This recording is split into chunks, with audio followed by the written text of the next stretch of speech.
Hai founders, welcome back to Ngobis, ngobrol bisnis by teman startup. Seperti biasa, kita sering mengundang atau kedatangan tamu nih. Topik hari ini agak berbeda dengan topik-topik biasanya gitu. Kalau biasanya kita ngomongin marketing, kita ngomonginnya mungkin tentang bisnis gitu. Ini bisnis juga, tapi ibaratnya kalau tadi marketing striker, sebenarnya ini penting juga. Kalau biasanya striker ini Neymar, ini Harry Maguire juga penting untuk jaga di belakang gitu. Boleh gak sebelumnya perkenalkan diri dulu nih, para kakak-kakak ini, namanya siapa? Terus kayak sekarang nih role-nya apa sih di Aman? Siap, iya. Nama gue Steven, jadi I'm the co-founder and CEO of Aman. Okay. Kita itu one-stop platform for employee benefits, employee well-being, dan I've here juga my colleague Brenda. Brenda, want to introduce? Gue Brenda, marketing lead Aman. Oke. Basically gue di-hire sama Steven. Kita sama-sama bangun, bangun. Tapi dari awal ya berarti ya? Udah lama ya? Gue baru 2 bulan Oh, gitu. baru 2 bulan?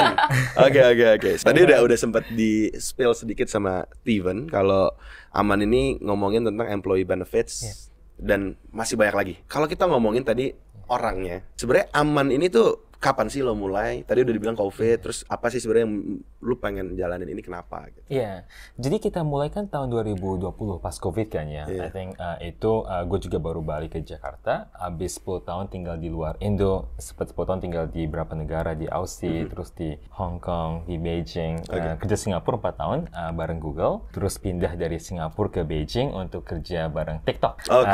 TikTok, kan punya TikTok account kan ya? Ada kan ya, iya, kerja bareng TikTok, based in Beijing, tapi covering Asia punya BizDev. Terus abis itu pas banget during COVID came back to Jakarta untuk mulai Aman. I think konteksnya karena kan buat kita ngerasa bahwa insurance itu is a very important punya thing kan. Probably I would say bahwa insurance itu adalah the oldest form of social good. Dimana konsepnya adalah kita bakal masukin kita punya duit in the central pot. Kalau misalnya in the future touchwood ada yang perlu uang itu untuk mungkin biaya kesehatan atau biaya lainnya, itu bisa diambil untuk si orang tersebut kan ya. Tapi as we all know, seringkali juga insurance itu sifatnya is one of the most complex, complicated, most hated. Least the lowest NPS thing in the whole wide world kan. Dan juga sekarang tren kedua adalah sekarang banyak companies yang mungkin ngerasa makin susah nih untuk kita gimana sih cari talents, gimana sih retain talents, apalagi dengan Gen Y, Gen Z yang sekarang mungkin dari segi mindset dan sifat itu agak berbeda kan ya. I think seringkali lebih banyak demand, lebih banyak yang mereka ingin cari dari sebuah pekerjaan, dari sebuah company, dari sebuah manager, dan kita ngerasa pun sekarang makin penting role sebuah employee well-being, employee benefits dalam the modern workplace. Jadi kita sifatnya ingin membantu untuk streamline semua hal yang berkaitan dengan employee well-being, employee benefits di platform Aman ini. Oke.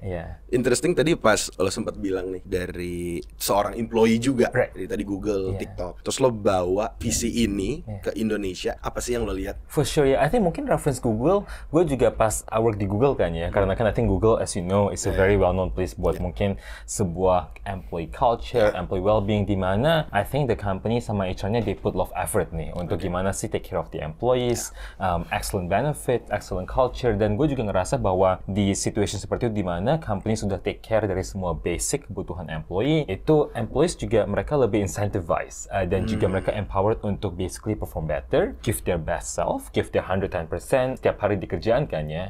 Jadi menurut gue itu memang I think kita in the last few years ada sebuah shift dari I think transactional punya employer-employee punya relationship ke sebuah yang lebih ke dynamic punya relationship di mana ada sebuah work-life fit kali ya, di mana employer sama employee ada I think kayak mutual respect, give and take, dan juga kita saling-saling create sebuah environment yang kondusif buat employee relationship ini. Apalagi tadi udah sempet disinggung juga Gen Z ini kan unik ya, banyak nuntut, berani ngomong tapi low effort biasanya gue ngobrol di podcast Bro Andri ngomongin tentang Gen Z ini malas kerja, as in nih mereka akan lakukan hal yang semudah mungkin buat mereka tapi ya se-high impact itu. Mungkin dulu kalau kita tarik 10 tahun 20 tahun yang lalu kayak gue udah setua itu juga, terus belum gue denger kayak ya namanya atasan nih lo gitu, lu nggak suka sekarang ya gue nggak mau gitu, dikit-dikit bikin thread di Twitter, dikit-dikit spill ya gitu-gitu kan. Maksudnya bisa dibilang satu hal negatifnya mungkin banyak yang bilang oh manja, tapi secara positif banyak yang bilang ya sebenarnya itu suatu hal yang perlu untuk ngomongin. Kalau memang lu nggak suka kenapa lu harus yain. Nah ini menjadi salah satu tantangan juga buat Aman untuk menyediakan atau serve bisa dibilang consumer juga dari produknya ini. Mungkin consumer langsung langsungnya perusahaan, tapi kan yang menggunakan nantinya kan tetap si orang-orang ini gitu.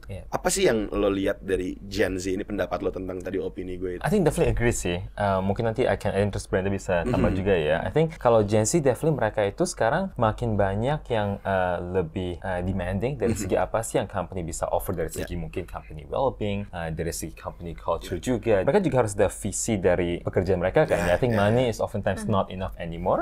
Mereka perlu, I think, ada sebuah kepercayaan bahwa apa yang mereka kerjain itu ada something beyond themselves, right? Sebuah impact, mereka ini in a way kayak living the world in a better place lah daripada mereka came in kan ya. So I think berbagai itu ada sebuah idealisme yang I think makin lebih pronounced, makin lebih kenceng. Tapi juga I think dari segi sisi mungkin transactional benefit juga sekarang makin banyak yang I think lebih concern tentang berbagai benefit well-being, health I think dari segi mungkin mental health, physical health, mungkin udah married, udah punya family, udah punya kids atau yang bakal married. I think itu especially becoming a lot more important untuk mereka. Brenda, anything? I think kayak naturally the behavior itu juga udah beda ya. Kayak kita lihat kakek nenek kita misalkan. Zaman dulu tuh dia hidup di zaman perang. Mereka mau hidup itu buat cari makan aja. Jadi asal mereka nggak kelaparan, mereka bisa nafkahin keluarga tuh udah cukup. Hidup tuh gitu aja. Begitu turun ke orang tua kita, mereka nerusin apa yang mereka punya dari orang tua mereka. Kalau mereka memang startnya udah di tengah, mereka berusaha jadi naik. Mereka dari bawah, kalau bisa mereka jadi middle class gitu. Makin kesana, kita bisa bilang mostly di kita udah middle class gitu. Apalagi yang kita cari. Jadi mungkin behavior anak-anak Gen Z itu memang lebih dari sekedar cari makan, cari uang, ya kan? Mereka mau kayak wellness-nya itu terpenuhi 360 gitu. Jadi dari mentalnya, bukan cuma badannya aja, tapi dari yang kelihatan dan nggak kelihatan gitu. Dia juga mau live life to the fullest. Jadi behaviornya memang udah beda ya. Sama I think juga mungkin yang relevant to our audience adalah dari segi founders, business owners itu mungkin at least 3 kali lebih susah untuk retaining talents kan ya. Karena kemarin juga I was in Singapore last week, gue ngobrol sama beberapa temen yang mereka ada hiring untuk multiple markets kan, Indo, Singapura, Thailand, Vietnam. Terus general sentiment itu mereka bilang bahwa mereka ngerasa hiring di Indo itu jauh lebih challenging kan untuk retaining, karena banyak yang tuh lihat CV orang itu 9 bulan di company A, 8 bulan company B, 7 bulan company C. I think banyak yang itu juga mungkin makin sering hopping around kan ya. I think both dari segi mungkin ada faktor push sama pull-nya. Push-nya mungkin karena banyak yang ngerasa itu their current company kurang solid dari segi company culture, dari segi offering. Tapi juga I think pull-nya karena kan sekarang makin kan banyak startup juga yang makin aggressive dalam segi offering, hiring, dan juga I think banyak talents yang ngerasa itu untuk job hopping mereka bisa command a higher salary kan, especially over the longer term. Jadi I think itu mungkin yang menarik, yang mungkin dulunya itu kita we didn't see kali in the last few years. Cuma I think sejak mungkin ada booming startup, technology enabled companies itu makin a bigger pain point untuk hiring talents. Gue setuju, dan kalau kita ngomong let's say 10 tahun yang lalu, nggak semua orang mungkin paham dengan konsep startup ini, ya kan? Kita lulus mungkin 10 tahun yang lalu kerja di mana? Bank udah jadi the top, lo kerja di bank ya berarti lo udah aman lah gitu. Tapi kan sekarang kan opsi banyak banget. Tadi Brenda juga sempat mention kayak ya lebih dari cuman kerja gitu. Gue pengen cara mental gue sehat, gue berkarya, gue dapat pengakuan. Karena sekarang gini, kalau Gen Z sekarang kerja nih, lo kerja di mana? Misalnya di Jaya Makmur Sentosa gitu. Di mana itu? Iya kan? Walau mungkin gajinya lebih gak keren kan, tapi lo bilang kerja lebih cuan. Mungkin gitu, tapi kerjanya misalnya di ruko gitu, di ruko di mana, di Jelambar gitu misalnya. Tapi kalau dibilang lu kerja di mana? Oh, gue kerja di SCBD nih, di Commerce Oren hijau. Maksudnya kalungnya lanyard, kontennya. Ini karena apa? Karena tadi lo sempat bilang ada perubahan behavior yang memang sekarang di social media begitu, behaviornya berubah, opportunity-nya ada. Lo bilang juga tadi Steve kayak ya jadi lengkap nih semua ya. Ya gue pengen, gue nggak suka di sini, gue nggak suka, gue pindah, ada offering, itu semua ya ada di sini gitu. Kalau gue bilang bukan mereka lebih lemah sih, tapi lebih prioritasnya bergeser. Prioritasnya geser ya? Iya, kayak yang menurut kita penting, menurut mereka udah enggak. Iya, gitu. Betul. Ya, I think mungkin satu example itu around kayak mental health kan, dimana mungkin dulunya itu masih very much kayak stigma, tapi sekarang ya itu I think banyak sekali kayak jadi culture ya? Iya, exactly. Banyak sekali kita dengar kayak friends yang mereka would leave their job karena mereka ngerasa belum ada mental health-nya support kan ya, karena mereka itu bahkan belum ada new job, tapi mereka just like leave the previous job hanya untuk mungkin healing, untuk recovering dari stress, dari burnout-nya. I think itu juga yang kita lihat banyak sih. It's very interesting. Berarti Brenda tadi sebagai marketing lead, harusnya lo banyak sekali memahami lah behavior dari employees juga untuk lo bisa paham apa sih yang fit dengan produk yang lo berikan gitu. Challenging karena apa ya, tadi sempat dibahas juga sama Steven, kalau insurance menjadi salah satu hal yang memang ini udah ada dari dulu, tapi ada juga yang akhirnya jadi nggak suka nih dengan konsep ini. Mungkin bisa jadi nggak suka, kenapa? Oh, karena selama ini mindsetnya udah negatif tentang insurance. Dari cara jualnya, dari sistemnya, itu yang mungkin udah jadi udah jadi culture buat beberapa orang, udah jadi stigma yang kayak gue mager nih.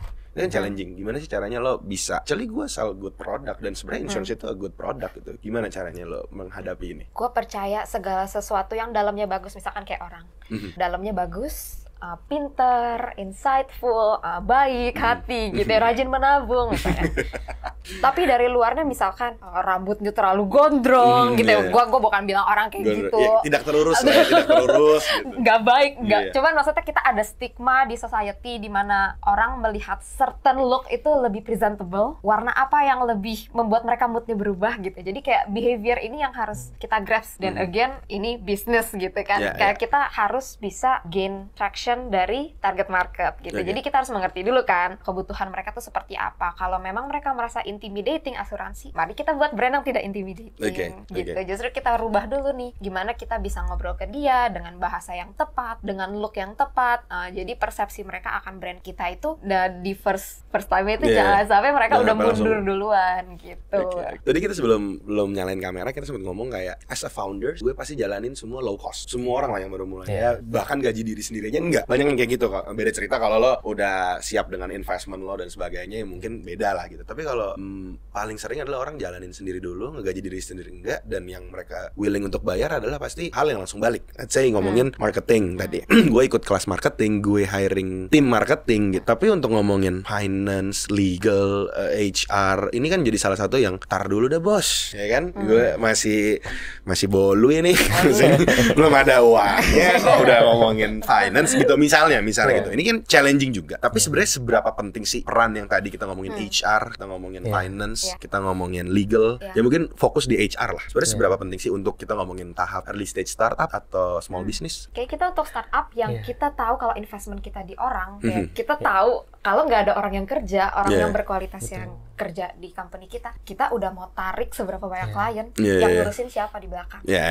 Oke. Gitu kan. Kalau kita udah fully aware tentang itu, definitely kita pasti akan bikin departemen HR yang sangat solid. Betul. Betul ya. Dan I think reflecting journey kita juga, I think gue juga fall to that trap kan. Awalnya fokusnya lebih ke on just like pure sales, marketing. Tapi I think kayak looking back, kalau gue bisa redo everything all over again, gue bakal staff kayak justru HR sama finance awalnya dulu sih. Karena gue ngerasa itu mungkin awalnya terkesannya agak kurang penting, mungkin bisa later aja. Tapi you know what, it never happened kan. Kayak tomorrow itu bakal happen kayak maybe 6 months after, 12 months after. Terus kayak once you realize that you have to do it, itu bakal way too complicated, way too much kayak back tracing, back dating yang perlu dilakukan kayaknya. Jadi gue bakal, I think if I could redo everything, gue bakal staff up kita punya semua HR function, HR processes, semuanya kayak way earlier, kayak on the actual D0s. Ya apalagi kan I think tadi yang Merda bilang juga, startup, tech companies itu semuanya it's all about the people kan. Pada akhirnya kan semuanya lebih ke people that we have on board, who we have in the team, itu yang the key differentiator, key modes untuk kebanyakan startup dan business.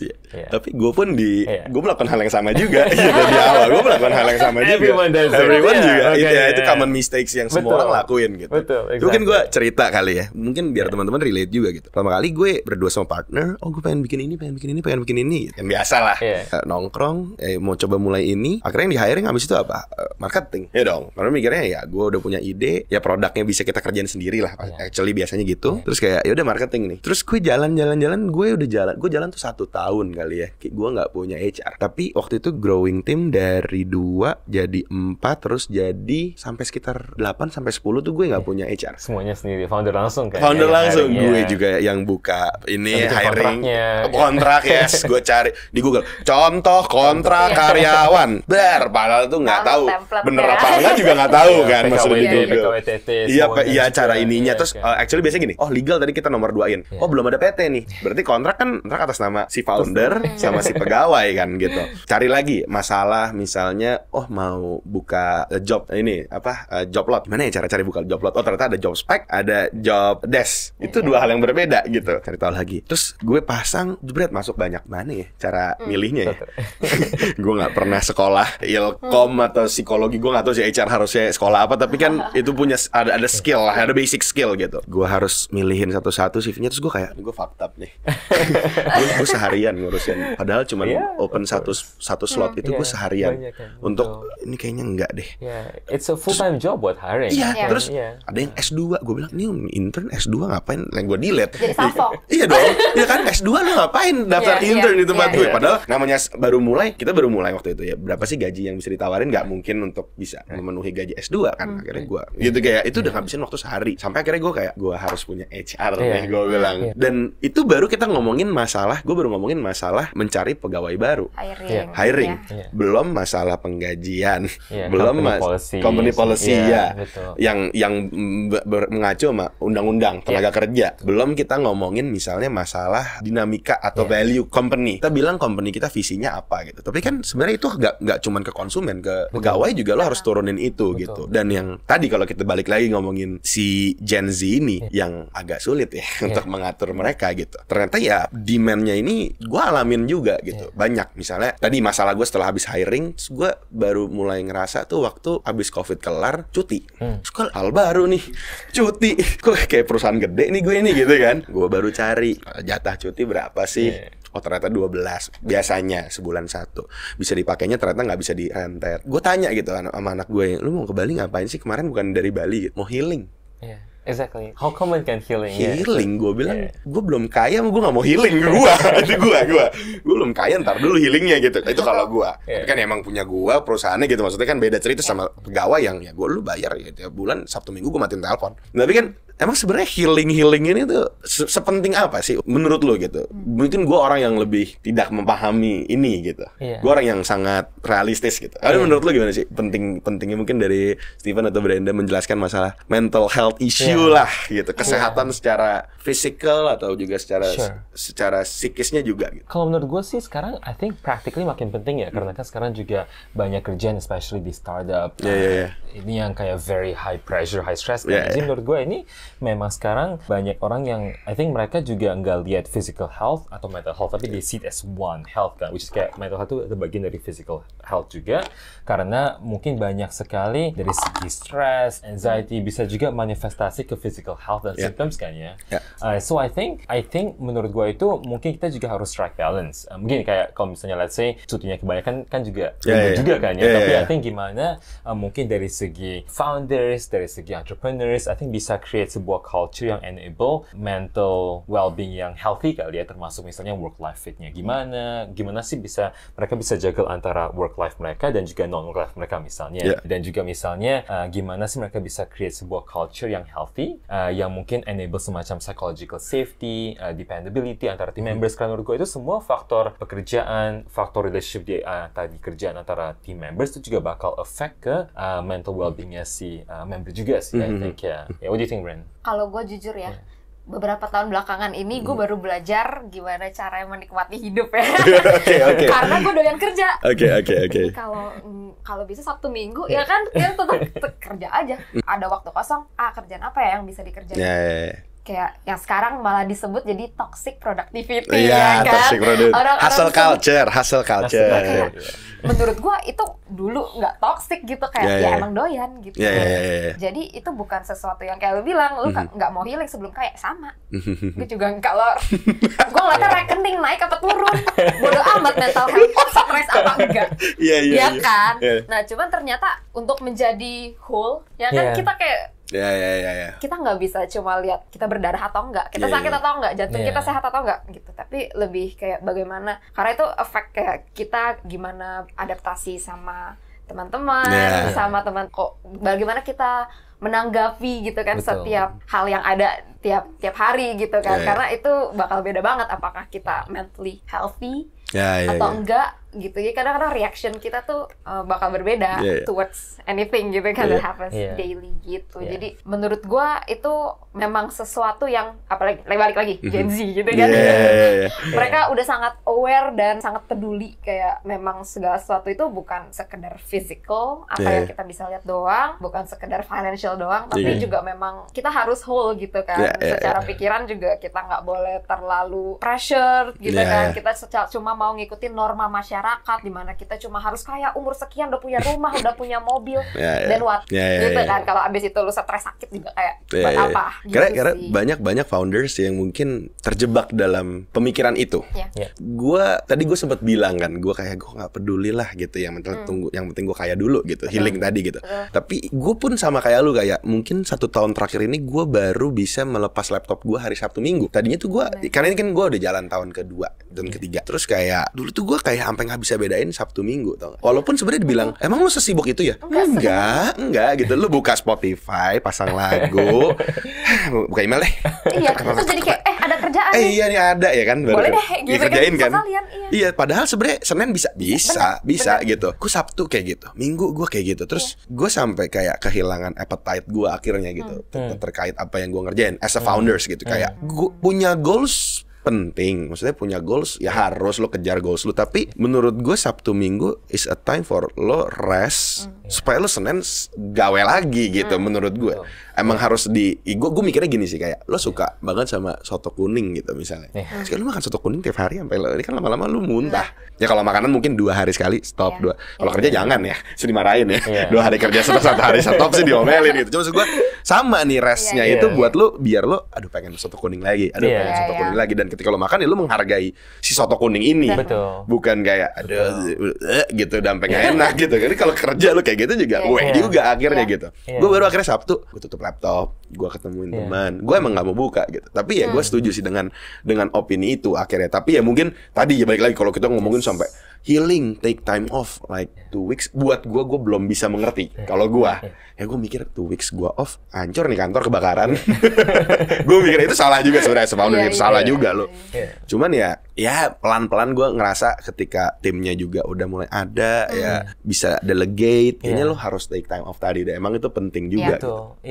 Kalau buat gue sih mungkin ada 2 hal ya bro. I think pertama itu kan, I think as founders tuh mungkin seringkali people talk about financial runway, apalagi in this kayak uncertain times kan, banyak companies yang have to lay off juga. Tapi I think menurut gue kayak number 1 killer of business tuh bukan financial runway. I think it's the mental runway of the founders kan. Dimana at some point kayak lu bakal ngerasa you're tired. I think itulah dimana kayak penting sebagai founder untuk take some time off, take some rest off, untuk benar-benar bisa take a step back dan I think just like enjoy the process more. I think itu pertama. Terus kedua itu mungkin dari segi team members yang mau healing, itu kan mungkin seringkali juga ketika team members mau healing itu mungkin mereka udah at the point of kayak almost burning out kali, atau udah kayak udah burning out kan. Tapi sekarang gimana sih kita bisa do some actions yang bisa prevent that from happening kan? Apakah dari segi company culture, apakah dari segi mungkin company policy? I think berbagai hal yang kita bisa lakukan untuk prevent that from happening in the first place. Jadi mereka bahkan nggak perlu mikir tentang taking time off untuk healing seminggu di balik lagi sih. Itu menurut gue bisa kita double click juga. Bentuk realnya untuk let's say lah, anggaplah misalnya teman-teman dengerin terus gue mewakili mereka sebagai let's say kliennya Am gitu. Gue datang, gue bilang kayaknya anak kantor gue datang semua mukanya senuk deh.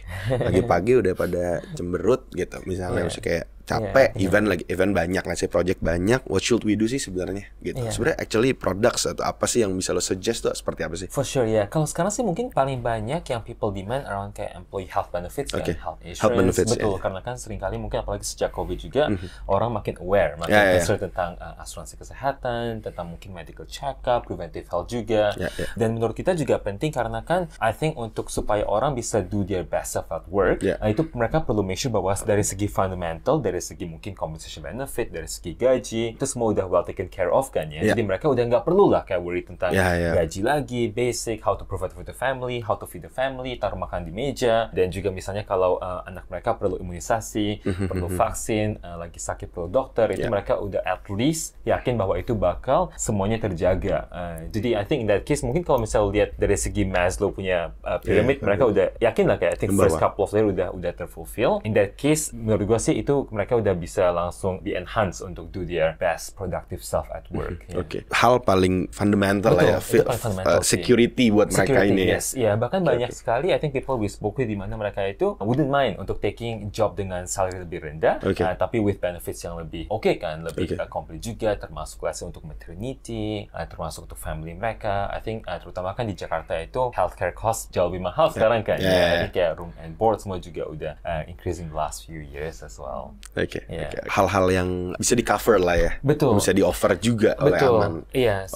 Sama beyond that, I think kayak beyond what we offer juga, I think setting a clear company culture juga sangat penting ya. Kayak misalnya, I think some companies ada mereka semacam work-life fit nih. Jadi misalnya kayak let's say you nggak harus masuk dari jam 9 sampai jam 5, tapi as long as kerjaan kelar, that's okay, right? You can even kayak jam 4 mungkin ke yoga atau ke bar class, asal kerjaan kelar bisa masuk. Ini out of topic. Anggap lagi sekali lagi nih. Cerita ini klinik nih, ini klinik Aman nih.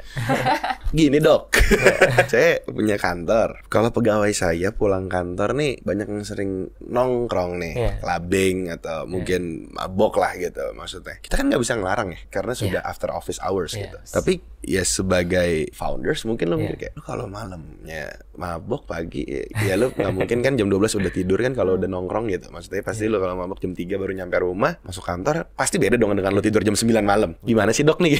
Gimana dok? Sebagai perusahaan kita harus ngapain nih dok nih? Kalau saya akan bikin klub sendiri di kantor. Jadi itu boleh ya, tapi jam 12 harus pulang ya. Tidur di situ besok baru langsung kerja lagi. Semua mocktail, nggak ada cocktail. Iya, semua mocktail. Jadi nggak bakal hangover. Kok nggak mabuk ya gitu? Kok nggak mabuk? Seger lagi pagi-pagi hangover ya. Orange squash semua. Marjan semua. Aduh.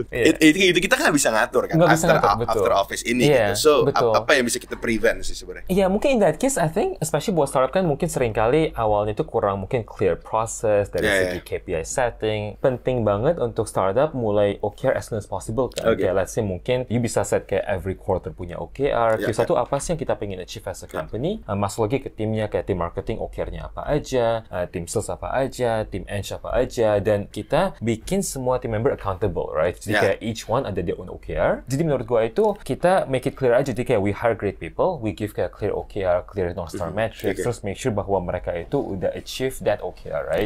Terus kita bakal menggunakan itu sebagai sebuah metric aja. Dan I think in that case kita juga percaya bahwa semua team member juga mereka bakal fully responsible kan. Jadi apakah mereka let's say kalau clubbing, tapi asal OKR bisa hit, nggak apa-apa. Tapi you have to be responsible kan ya. As long as kayak kerjaan bisa keluar, your target is hit, it doesn't matter. Ternyata achieve OKR-nya karena mereka sambil clubbing sambil gini. Mungkin aja, Saya meeting, iya pak.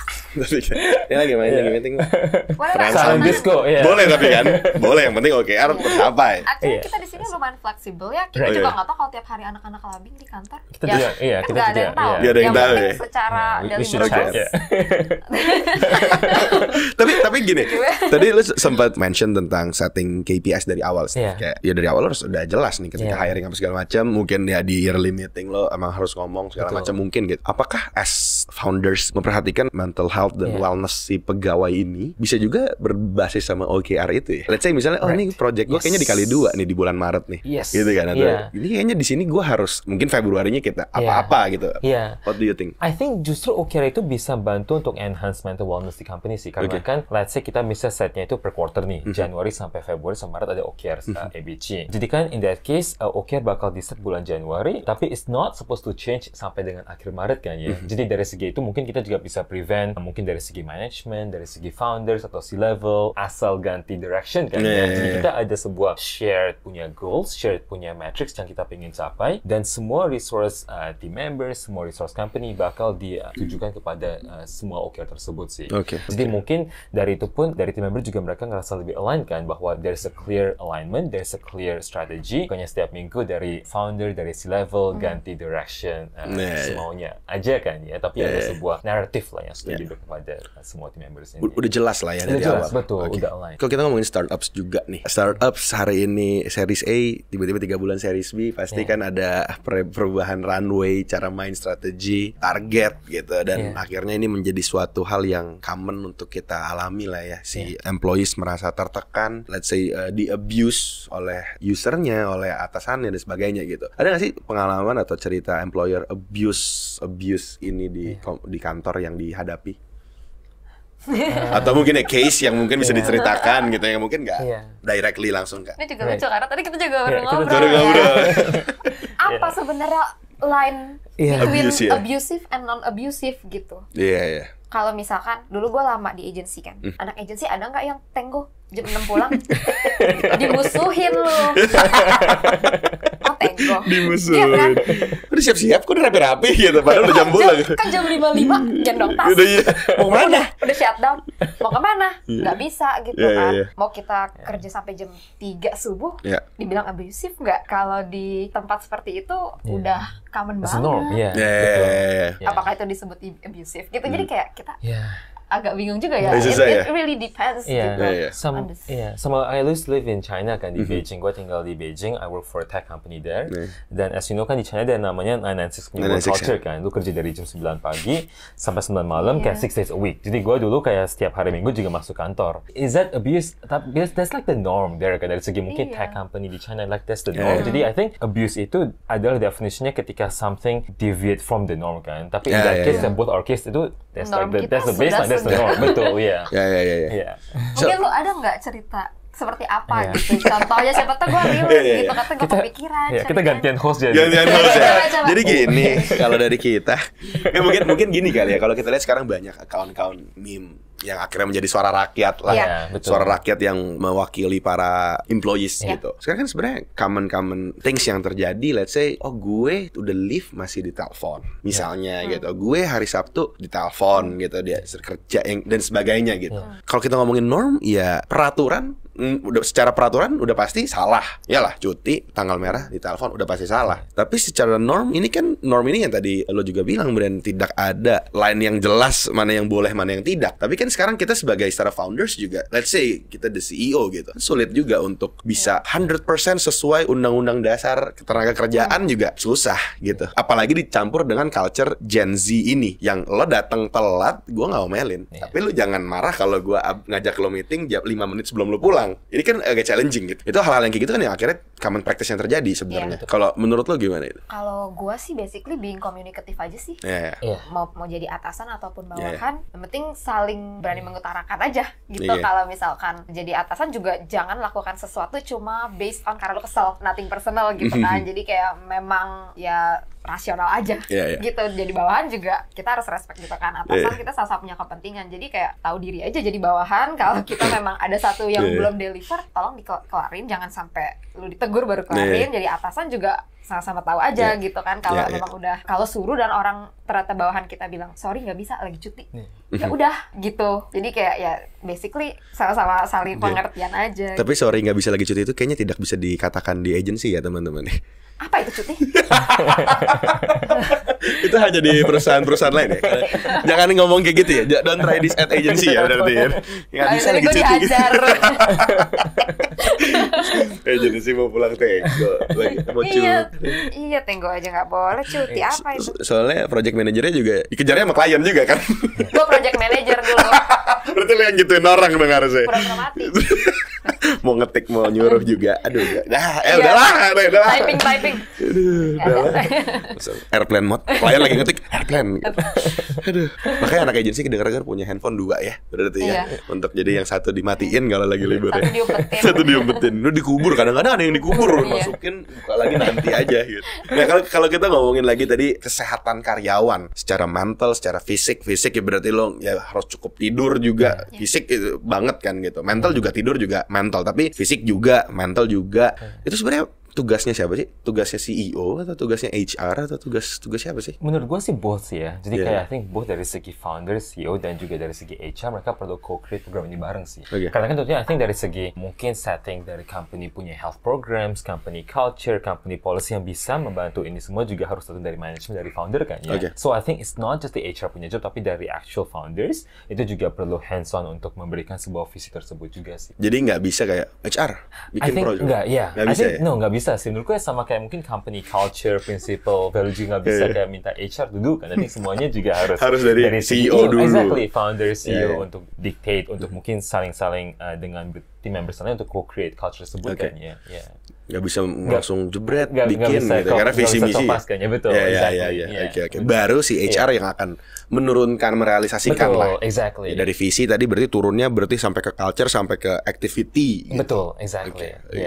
Dan kalau kita ngomongin tadi udah ngomongin tentang health benefit, ngomongin wellness gitu. Aman ini kan salah satu perusahaan yang akhirnya menyediakan service tersebut. Tapi kalau misalnya gue tanya kayak apa sih differentiation lah atau advantage-nya Aman dibanding competitors? Berapa hal yang pertama itu kan sering kali untuk managing benefit, insurance itu banyak yang sangat manual kan ya, dan pen, banyak yang back force passing, banyak yang sangat complicated. Kayak for example, Love HR we spoke itu mereka perlu at least 2 hari per bulan per orangnya untuk mengolah semua insurance benefit karyawan, dan very painful. Dan dari kita pun kita memberikan platform kita untuk mengelola semuanya yang dulunya masih manual, kita streamline via dashboard kita, mobile app kita, so it's a lot easier and simpler to do. Dan juga kedua itu kita membawa semua benefit karyawan termasuk untuk health insurance, termasuk untuk medical check-up, mental health, health medicine, vitamin supplement, semua under satu platform. Jadi mereka nggak perlu lagi kayak let's say contact 15 different vendors untuk cari quotation, untuk manage, tapi semuanya bisa langsung dikelola via satu one-stop solution ini. Di platform inilah semuanya tadi ada gitu ya. Dan berarti boleh dijelasin sekali nggak sih sebenarnya fitur-fiturnya di platform itu? Tadi udah sempat disebutin, tapi asin apa aja sih? Jadi kita berikan 2 platform. Pertama adalah dashboard kepada HR, di mana mereka bisa akses semua benefit mereka, mereka bisa lihat benefit coverage-nya, mereka bisa lihat reporting analytics, mereka bisa tambah employees, remove employees lebih gampang lagi, dan juga kita berikan beberapa kepada si karyawannya, di mana mereka bisa cek mereka punya benefit apa aja sih, plafonnya berapa, coverage apa aja, mereka juga bisa langsung submit claim online, dan juga bisa tracking progresnya, apakah klaimnya udah di paid, apakah masih in progress, apakah perlu dokumen tambahan, dan juga mereka bisa chat sama tim benefit concierge kita yang on standby untuk answer any question we have about the benefit, about the claim, how to claim, and so forth. Itu fitur yang benefit yang akhirnya bisa diterima oleh perusahaan, oleh juga si CEO dan juga si perusahaan tersebut gitu. Tapi the final output gitu, setelah let's say anggaplah hari ini gue akhirnya pakai Aman, gue ada tadi semua fitur yang digunakan dari segi mental health, dari segi insurance, dari semua dalam satu platform itu sebenarnya final output gitu. Final output yang lo tawarkan yang akhirnya bisa menjadi pain reliever si CEO itu apa sih? Untuk attract sama retain talents definitely sih. Karena kan sekarang I think startup itu to be honest kayak it's very difficult untuk attract talents kan. Karena I think to be frankly speaking kayak buat most of the startup ketika kita lagi cari talents kayak there's not many reason kenapa talents bakal choose us rather than kayak mungkin the green e-commerce, orange e-commerce and so forth karena mereka dari nggak apa-apa Tokopedia, Shopee, Blibli kan banyak ya. Banyak kan cuma satu ya. Karena banyak juga ada strong brand activity, strong brand identity. Mereka juga sering kali dari segi pay could be a lot higher kan. Jadi I think practically speaking there's no rational reason kenapa kalian would choose them over startup kan ya. Tapi I think jatuh lagi ke beberapa hal. Pertama kayak misi company, visi company, misi founder, visi founder, dan juga I think biasanya dari segi benefit, compensation at least harus memadai lah dengan yang mereka otherwise would get. Jadi last questions yang mungkin semua orang pasti berpikiran ini ya. Mungkin agak sedikit belak-belakan kali ya. Banyak perusahaan kecil yang akhirnya mulai, let's say ini kita ngomongin perusahaan beneran udah PT ya. Let's say lo punya 6 person, 10 persons gitu di tempat lo udah PT yang let's say ya bayar BPJS aja lo ya udah seadanya ya kelas C gitu misalnya. Yang penting gue tidak dikirimin surat gitu misalnya. Sebenarnya bisa nggak sih menggunakan Aman ini? Untuk smaller companies ya. Untuk smaller companies. Kita ada clients yang cuma 3 orang ada, 5 orang ada. So kita definitely cater to companies as small as 3 orang sampai dengan ada yang 4.000 orang lebih, 5.000 plus itu juga ada. All size bisa kok definitely. The same benefit yang akan diterima juga sebenarnya actually. Exactly, yes. Dan untuk masalah cost gitu, lo bisa nggak sedikit cerita tentang course, tentang kayak cost sebenarnya ini seberapa mahal sih atau seberapa harus gue pikirkan atau for sure. Jadi kalau kayak basic health benefit itu biasa bisa start as low as sekitar 700.000 per tahun per pax-nya. Jadi kayak per bulan berapa tuh? 700 sekitar nyampe 100. Right, exactly. So it can be very very low cost. Jadi banyak mungkin plans yang lebih modular, lebih flexible. I think again juga depending dari segi mungkin seniority employees juga kan. Mungkin yang lebih senior bisa dikasih lebih tinggi, mungkin yang udah punya family lebih tinggi lagi. So itu bisa di-adjust oleh company kok. Dan actually sebenarnya Aman ini nggak cuma untuk employees juga ya, sebut personal juga ya. Kita ini sekarang fokusnya ke employee benefits sih. Jadi lebih ke employees or their dependents juga. Bisa termasuk mereka punya spouse, children, and kids. Oke. Tapi emang fokusnya di situ ya, employees. Mungkin gua recap lagi ya. Kalau dibilang ini cost ya, let's say pasti lu masukkan itu ini cost di laporan keuangan lo, tapi sebenarnya actually investment lo untuk yang tadi ya, untuk lo bisa attract talent, sama retain juga, engagement juga dari karyawan lo. Dan kalau memang itu sesuai dengan visi dan misi lo menjalankan ini ya karena balik lagi dari aset terpenting lo emang karyawan gitu. Apalagi kalau kita ngomongin service, apalagi mungkin agency ya, orang paling penting ya.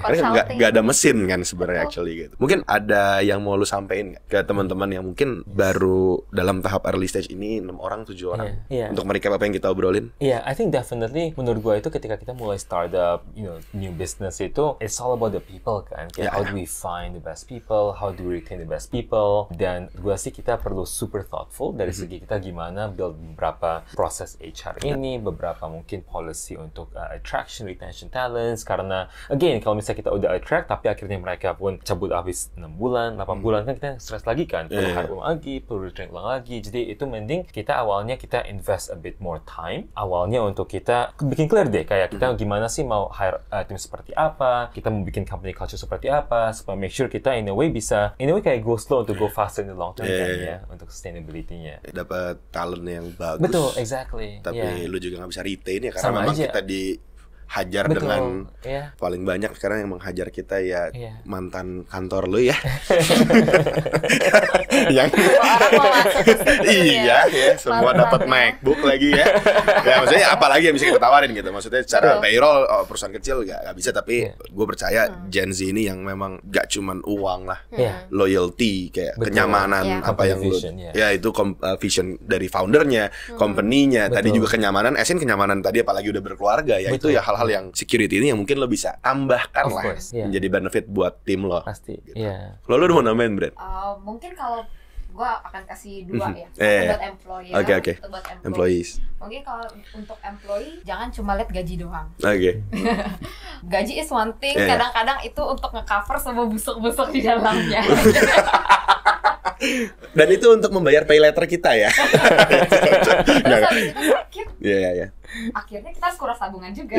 Jadi kita harus mikirnya long term gitu kan. Kayak memang kadang orang pikir insurance itu atau preventive healthcare kayak kita check up buat apa sih? Orang nggak sakit kok gitu ya. Tapi itu justru bisa secara long term kita jadi tahu kayak ke depan kita harus ngapain. Di depannya juga makin baik justru kitanya dengan mengetahui lebih dahulu. Gitu. Kalau mungkin dari segi employer-nya start listening sih. Ya, karena masih banyak banget employer yang masih merasa employee itu cuma butuh gaji. Dikasih gaji gede kenapa komplain gitu kan. Padahal culture-nya itu juga plays a big role. Bagaimana kalian juga treat the employee itu juga plays a big role ya kan, allowing them to grow di dalamnya juga, dan definitely memberikan mereka care yang enough gitu. Salah satunya dengan mulai memberikan mereka health benefit gitu. Nggak cuma duit aja kali ya. Betul. Apalagi yang udah gajinya kecil, abusive lagi, nggak perhatiin lagi. Paylater aja nggak lunas. Itu dia. Listrik token bunyi terus di rumah nih, tut gitu. Tapi harus wifi kan, mati lah meetingnya kan. Belum sakit tuh. Oke, thank you banget Steven, thank you banget Brenda udah boleh sharing pentingnya health benefits ini untuk karyawan. Semoga teman-teman bisa dapetin insight-nya, dan kalau teman-teman mau penasaran lah tentang products atau mau tanya-tanya lebih lanjut tentang HR pun it's okay kan. Itu boleh kemana sih? Boleh kontak kita aja. So I'm on LinkedIn. Nanti we can share in the show notes mungkin ya. Steven Henderson. Di sini. Kita juga ada special promo untuk audience teman startup. Nanti kita bakal taruh juga di show notes ini untuk companies yang lagi cari health benefits. We can get special goodies juga. Di sini nanti semuanya ya. Oke, thank you sekali lagi udah main ke kantor kita, udah sharing. It's a very nice office. Thank you. Teman-teman, kita ketemu lagi di episode selanjutnya. Bye-bye.